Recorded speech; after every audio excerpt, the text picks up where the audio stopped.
First ever factory outlet Mukunda jewelleries Kukatpally Khammam Kothapet Somajiguda Hanumakonda and Suchitra. నమస్తే రమగారు. నమస్తే జయ. రమగారు, పెద్దవాళ్ళు చెప్తూ ఉంటారు, అన్నిటికీ కాలమే సమాధానం చెప్తుంది, కాస్త ఓపిక పడితే చాలు. కానీ ఈ కాలం సమాధానం చెప్తుంది అని చెప్పి కాలం కోసం వెయిట్ చేస్తున్నారా అంటే ఈ జనరేషన్ అయితే చెయ్యట్లేదు అనుకుంటా నేనైతే.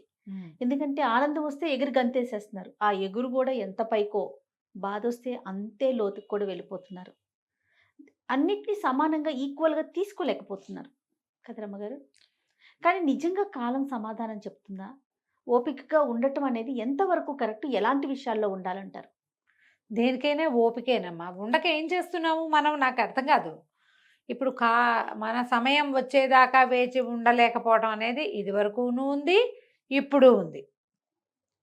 ఇప్పుడు మనం ఎక్స్ప్రెసివ్గా చెప్పుకోవడానికి మనకి మాధ్యమాలు చాలా దొరికినాయి. నాకు అలా ఉంది, నాకు ఇలా ఉందని చెప్పేసుకుంటున్నాం మనం. ఎక్కువ మంది ఎక్స్ప్రెషన్స్లో ఉన్నారు కదా జయ. ప్రతిదీ ఇంట్లో వాళ్ళతో పంచుకోపోయినా పబ్లిక్ మన దగ్గర ఉన్న 15 లక్షల మంది ఫాలోవర్స్తో పంచుకోవటం మొదలుపెట్టాం మనం కదా. ఇప్పుడు అది ఎవరైనా ఎప్పుడైనా ఆగాల్సింది. పరీక్ష రాసాము, రిజల్ట్ కోసం ఆగాలా వద్దా? ఖచ్చితంగా ఆగాలి. రిజల్ట్ కూడా వచ్చింది, తర్వాత మళ్ళీ కౌన్సిలింగ్ కోసం ఆగాలా వద్దా? ఆగాలి.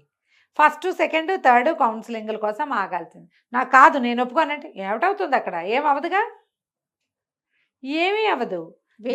వెయిట్ చేయాల్సిందే. కడుపుతో ఉన్నమా కనకమాందు. ఇవాళ నెల తప్పింది, నేను వెయిట్ చేయలేనంటే ఎట్లా? 10 నెలలు ఉన్నావా, మధ్యలోనే గనేసామా మనం? కన్లా సమయం కోసం చూసాం. కానీ సృష్టి అలా ఇచ్చింది కాబట్టి సరిపోతుంది రమ్మగారు. లేకపోతే నెలలోనే తీసి బయట పెడతారు ఇప్పుడు నక్కైలు. ఇప్పుడున్న కాలం అలా ఉంది. ఏదైనా స్పీడ్గా కావాలి, సక్సెస్ స్పీడ్గా కావాలి అని కోరుకుంటాను జయ. సక్సెస్ అని కోరుకునేది 10 ఏళ్ళ వాడో, 14 ఏళ్ళ వాడో, 20 ఏళ్ళ వాడో కాదు, ఇంకొంచెం పెద్దవాళ్ళు కదా. వీడు ఇక్కడికి రావడానికి ఓ 20 22 సంవత్సరాలు రోజులు దొర్లేయా లేదా? అంతే కదా. పగలు రాత్రి చొప్పున అవుతూ ఉండాలి. మధ్యలో నువ్వు ఎత్తులు పల్లాలు గుంటలు మిట్టలు ఎన్నో చూస్తావు. ఆ సమయం వచ్చాక ఎప్పుడు అవ్వాల్సింది అప్పుడు ఆటోమేటిక్గా అయిపోతుంది. నువ్వు హైరాణ పడ్డం వల్ల జరిగేదేం లేదు. అలాగని పని మానేయకూడదు. నీకు పని నువ్వు చేసుకోవాలి. నువ్వు చేయవలసిన విధి సక్సెస్ కోసం నువ్వు వెళ్ళదలుచుకుంటే కాలం కోసం వెయిట్ చేస్తూ ఆ సక్సెస్కి నువ్వు చేయవలసిన క్రియంతా ఇప్పుడు చేస్తూ ఉంటే సక్సెస్ ఆటోమేటిక్గా వస్తుంది. అన్నిటికీ కాలమే సమాధానం చెప్తుంది. భగవానుడు చెప్పిన మాటే ఇది. ప్రతిదీ దానికి కాలమే ఆన్సర్ చెప్తుంది. ఇప్పుడు మనం ఎట్లా చూస్తాం జయ, జనరల్గా మంచిగా చక్కగా పద్ధతిగా ఉన్నవాళ్ళు సామాన్యంగా జీవిస్తున్నట్టు, బుద్ధిమంతులుగా ఉన్న పిల్లలకి మంచి అవకాశాలు దొరకనట్టు మన చుట్టూతా మనకు అట్లా కనపడుతుంది. అవి అయ్యో వీడు ఎంత మంచి పిల్లాడు, వీడికి ఎందుకు మంచి ఛాన్స్ రావట్లేదు, వీడికి ఎందుకు మంచి ఉద్యోగం రావట్లేదు, ఈయన ఎంత మంచివాడు, ఈయనకి వ్యాపారంలో ఎందుకు సక్సెస్ రావట్లేదు అనిపిస్తుంది. ఆ మధ్యలో మనం ఒక దౌర్భాగ్యపు త్రాష్ట్రుడిని ఒకటి చూస్తాం. వాడు కోతి వెధవ పిల్లవాడు, ఎంత అల్లరి చేసేవాడు, మార్కులు కూడా సుమారైన మార్కులే, ఏదో 6-7% అంతకంటే లేదు. వాడికి బ్రహ్మాండమైన ఉద్యోగం వచ్చేస్తుంది. అయ్యో వీడికి ఎలా వచ్చింది, వీడికి ఎందుకు రాలేదు, క్వశ్చన్ మార్క్ వస్తుంది. వాడి సమయం దాపురించింది కాబట్టి వాడికి వచ్చింది, వీడికి కూడా కాలం సమీపిస్తే వీడికి వస్తుంది. ఈ ప్రశ్నతోటి మనం ఏం చేస్తామంటే ఒక అల్లకల్లోలం అయిపోతుంది లోపల. ఏమని జడ్జిమెంట్ ఇచ్చేసుకుంటాం. ఇలా మంచిగా పిచ్చి విధాల్లో ఉండకూడదు, వాడిలా ఉండటమే కరెక్ట్ అనిపిస్తుంది. అలా మాత్రం ఉండాలి. ఉన్నాడే వచ్చింది వాడికి, వాడి సమయం వచ్చిందని అనిపించదు మనకి. అవును, వాడు అలా ఉండటం కారణమైందేమోనని భావిస్తాం. అది ఎప్పటికీ కాదు. చాలా మంది మాట్లాడినప్పుడు నాతోటి ఒక ప్రశ్న ఎప్పుడు సంధిస్తుంటారు, ఎక్కువ మాట్లాడితే, నేను ఇంత బుద్ధిగా పద్ధతిగా ఉంటాను, ఎందుకు నన్ను అందరూ అపార్థం చేసుకుంటారు? నేను మంచిగా ఉంటా, అసలు ఇతరులు మేలు కోరుతాను. నేను ఎప్పుడు నిద్రలో కూడా వేరొకరు చెడు కోరను. నేను ఎంత కోపం వచ్చినా మాట తోలను, అయినా కూడా అవతల వాళ్ళు నన్ను అపార్థం చేసుకుంటారండి, అదేంటో అంటారు.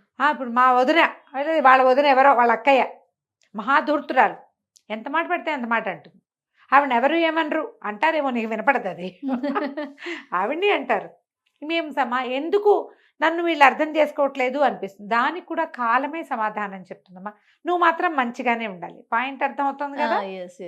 నువ్వు దానికోసం నీ కాలం వచ్చేదాకా నువ్వు పని చేయాలి. ఏ స్థితప్రజ్ఞత మంచితనము పద్ధతిలో నువ్వు ఉన్నావో దాన్ని కంటిన్యూ చేయాలి. నీ కాలం వచ్చినప్పుడు నీకు గుర్తింపు లభిస్తుంది. చూడు, చెట్లు ఆకులన్నీ షెడ్డపై 3 మొహాలు వేసుకుని నుంచుని ఉంటాయి ఓ కాలంలో, ఆకురాలు కాలం. అంతేగా. తర్వాత ఎట్లా వస్తుంది జయ చిగురు వాటికి? ఇది పచ్చగా. పచ్చగా అసలు చెట్టంతా విరబూసేసి పిచ్చిగా ఆకులు వచ్చేస్తాయి. తర్వాత పూత వచ్చేస్తుంది, కాపు వచ్చేస్తుంది. బాదం చెట్లు అవి ఆకురాలు కాలంలో చూస్తే భయం వేస్తుంది. ఏమిటో ఇదంతా ఇలా అయిపోయింది అనిపిస్తుంది. తర్వాత వస్తుంది దానికి ఎంత బ్యూటిఫుల్ గ్రీన్ కలర్ వస్తుంది జయ. అసలు ఆ బాదం ఆకుపచ్చ అంటే మహాపిచ్చి నాకు. భలే అందంగా ఉంటుంది. మొన్న ఎలా ఉంది ఇది, ఈరోజు ఇప్పుడు ఇలా ఎందుకు వచ్చింది? దీనికి ఓ పెద్ద సమయం ఏం పట్టింది? ప్రతిదానికి దాని సమయం అది తీసుకుంటుంది. అది మనం ఇవ్వాలి. అంతే. అది మనం ఇవ్వాలి కదా. ఇప్పుడు చెట్లు సహజంగా సీజనల్గా తిరుగుతూ ఉంటాయి. సైకిల్ చక్రం లాగా చక్రం తిరుగుతూ ఉంటుంది. చక్రానికి 4 గుర్తులు పెట్టామనుకో, ఎరుపు, పసుపు, ఆకుపచ్చ, నలుపు పెట్టామా? ఒక్కసారి ఎరుపు పైకి వస్తే రెండోసారి ఆకుపచ్చ వస్తుంది. ఆకుపచ్చ పైకి వచ్చినప్పుడు ఎరుపు కిందకి పోతుంది. అవును. దాని తర్వాత ఉన్న నీలము పసుపు కూడా పోయాక మళ్ళీ ఎరుపు వస్తుంది పైకి. దాని టైం వస్తుంది. చక్రం తిరగాలి కదా. ఆ చక్ర భ్రమణానికి సమయం ప్రతి వాళ్ళు ఇవ్వాల్సిందేనమ్మా. దానికి మనకి ఓపిక. ఈ ఓపికగా ఉండేటప్పుడు చేదుగా ఉంటుంది ఆ జీవితం. చాలా బాధగా ఉంటుంది, ఉండలేకపోతాం. ఓర్పు మహా బాధిస్తుంది. సహజంగా ఓర్పుగా ఉండేవాళ్ళు ఉంటారు, ఏదైనా సరే భరించుకుంటూ ఉంటారు. అలా కాకుండా ఓర్పుగా ఉండవలసిన అవసరం వచ్చిన వాళ్ళంతా కూడా చేదు మింగుతున్నట్టే ఉంటుంది వాళ్ళ పరిస్థితి. ఇదే చేదు మన సమయం వచ్చాక అత్యంత తీపిగా మారిపోతుంది. మనకు కావాల్సింది ఇవాళ కాకపోతే రేపు, రేపు కాకపోతే ఎల్లుండి. ఒక సామెత చెప్తారు, విధి నాడు కనపడిన చంద్రుడు తదినాడు తనంతట తనే కనిపిస్తాడు. వాడ్యమి నాడు విధి నాడు కనపడ్డు, లేడు అనుకుంటాం. తదినాడు కనిపిస్తాడు, సన్నటి చంద్రవంకలా కనపడతాడు. ఈ చంద్రవంక ఇంత బింబం అవుతుందని మనకు ఆ రోజు తెలీదు. అవును. అది వస్తుందా? తర్వాత దిగటం కూడా అట్లా దిగుతాయి. దేనికైనా ఇది తప్పదు. మనం కూడా వ్యాపారాల్లోనూ జీవితాల్లోనూ మన తరకి ఉన్నత స్థితికి వెళ్ళటంలోనూ మెట్టు మెట్టు మెట్టు మెట్టు ఎక్కాలి. ఓసారి దభేలు మనం పైకి వెళ్ళిపోయామనుకో, అదే దభేలు కిందకు కూడా వస్తాం గ్యారంటీగా. ఆ అవకాశం ఎప్పుడూ ఉంటుంది. అవకాశం రాకుండా నువ్వు ఎంత జాగ్రత్త పడతావు అనేది అది నీ ఓపిక, నీ సత్తా అదంతా. కానీ ఓర్చుకున్న మనకి వేడన్నం అంటారు. ఎంత ఓర్చుకుంటే అంత బాగుంటుంది. కాలం ప్రతిదానికి ఖచ్చితంగా సమాధానం ఇస్తుంది. మీరు మన చుట్టుపక్కల, మన ప్రపంచంలో, మన స్నేహితుల్లో, లేదా మన సెలబ్రిటీస్ జీవితాల్లో ఒకసారి నిదానంగా పరకాయించి చూస్తే అవన్నీ కూడా కాలంతో సక్సెస్ అందుకున్నవి చాలా కనపడతాయి. అవునండి. కాలంతో పాటు ముందుకెళ్ళి జీవిత గమనం మార్చుకున్న వాళ్ళు మనకు కనిపిస్తారు. సడన్గా ఇవాళకి వాళ్ళు అనుకోగానే రేపు స్టార్ అయిపోయిన వాళ్ళని చూడకండి. అది మీకు ఆశాభంగాన్ని కలిగిస్తుంది. బాధగా ఉంటుంది, వాడికి వచ్చింది నాకు రాలేదని. క్రమంగా అది ప్రెజడీస్గా మారిపోతుంది, మీ తత్వం మారిపోతుంది. ఆశాభావ దృక్పథం పోయి మంటగా, అయిష్టంగా, ఇతరులను చూసి ఓర్చుకోలేనట్టుగా, ప్రపంచం పట్ల ద్వేషంగా అలా మారుతుంది. అది మారకూడదు. మనం అట్లా మారద్దు.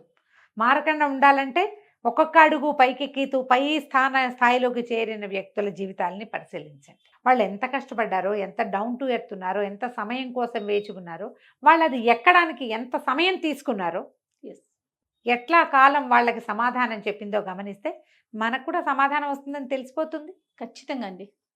ఇది ప్రతి వాళ్ళని మనం గమనించుకోవాలి. ఒక్క సక్సెస్ వచ్చిన ఒక్క స్టార్ని చూసి మిగిలిన వాళ్ళు కనుక నిరుత్సాహపడ్డారా, మీకు నిరుత్సాహమే ఉంటుంది. ఉత్సాహంగా ఉండటం ఎలా అనేది ఇంకో వీడియో చేద్దాం తప్పకుండా రమ్మ. నమస్తే అండి. నమస్తే.